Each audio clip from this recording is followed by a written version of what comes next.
एक table tennis champion आज देश का उपराष्ट्रपति भी बन गया है। भारी उठापटक के बाद देश को नया उपराष्ट्रपति मिल चुका है। विपक्षी इंडिया गठबंधन ने सुप्रीम कोर्ट के पूर्व जज बी सुदर्शन रेड्डी को मैदान में उतारा था। वहीं एनडीए की ओर से सीपी राधाकृष्णन उम्मीदवार थे, जो अब देश के उपराष्ट्रपति भी हैं। ऐसे में यह जानना बेहद दिलचस्प है कि आखिर एक खिलाड़ी से देश के उपराष्ट्रपति बनने का सीपी राधाकृष्णन का सफर कैसा रहा है। नमस्कार, मैं ऋचा पराशर और आप देख रहे हैं one India Hindi. CP Radhakrishnan उस वक्त लाइमलाइट में आ गए थे जब धनखड़ का इस्तीफा हुआ, वो भी अचानक से, और एनडीए ने राधाकृष्णन को वाइस प्रेसिडेंट के लिए नॉमिनेट किया, जिसके प्रस्तावक खुद प्रधानमंत्री मोदी बने थे और आज ये देश के उपराष्ट्रपति बन चुके हैं। लेकिन इनका सफर बड़ा ही मजेदार रहा है। आपको ये जानकर ताज्जुब होगा कि उनकी मां ने सर्वपल्ली राधाकृष्णन से प्रभावित होकर उनका नाम रखा था कि उनका बेटा एक दिन देश का राष्ट्रपति बनेगा। और आज देखिए, वो सपना कहीं ना कहीं सच हो गया है। राष्ट्रपति ना सही, लेकिन उपराष्ट्रपति तो बन ही गए हैं। बिजनेस एडमिनिस्ट्रेशन ग्रेजुएट से एक सच्चे संघ कार्यकर्ता और राज्यपाल तक, सीपी राधाकृष्णन ओबीसी समुदाय कोंगू वेल्लार गाउंडर से आते हैं। उन्होंने बिजनेस एडमिनिस्ट्रेशन में स्नातक की पढ़ाई की, बाद में आरएसएस का हिस्सा बन गए। 1974 में वे आरएसएस की राजनीतिक इकाई भारतीय जनसंघ की राज्य कार्यकारिणी समिति के सदस्य बने।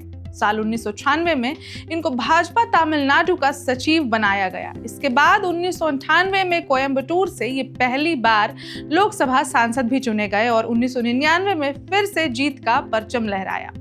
साथ ही संसद में उन्होंने टेक्सटाइल पर स्थायी समिति के अध्यक्ष के तौर पर भी काम किया। ये पीएसयू समिति, वित्त पर परामर्श समिति और शेयर बाजार घोटाले की जांच करने वाली विशेष समिति के सदस्य भी रहे हैं।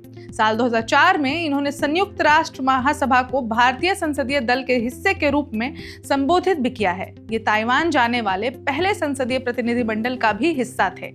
2004 से 2007 तक वे भाजपा तमिलनाडु प्रदेश अध्यक्ष रहे। इस दौरान उन्होंने 19,000 किलोमीटर लंबी रथ यात्रा निकाली, जो 93 दिनों तक चली थी।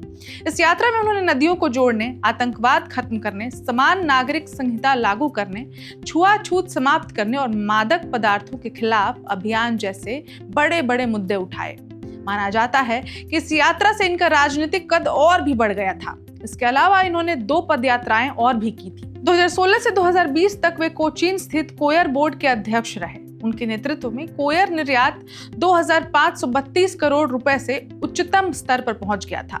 2020 से 2022 तक वे भाजपा के ऑल इंडिया प्रभारी रहे और उन्हें केरल का जिम्मा सौंपा गया। 18 फरवरी 2023 को उन्हें झारखंड का राज्यपाल नियुक्त किया गया। उन्होंने मात्र 4 महीने में राज्य के सभी 24 जिलों का दौरा किया और जनता व प्रशासन से सीधा संवाद किया। 31 जुलाई 2024 को उन्हें महाराष्ट्र का राज्यपाल बनाया गया।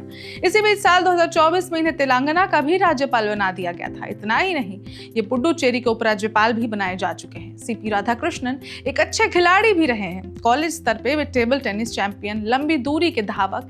इसके अलावा उन्हें क्रिकेट और वॉलीबॉल का भी काफी शौक रहा है। उन्होंने अमेरिका, ब्रिटेन, जर्मनी, जापान, चीन सहित कई यूरोपीय देशों सहित दुनिया के कई हिस्सों की यात्राएं की हैं। तो ये है सीपी राधाकृष्णन की जिंदगी के अब तक का सफर और उसकी अब तक की कहानी, जिनका नाम अब भारत के इतिहास के पन्नों में दर्ज हो चुका है।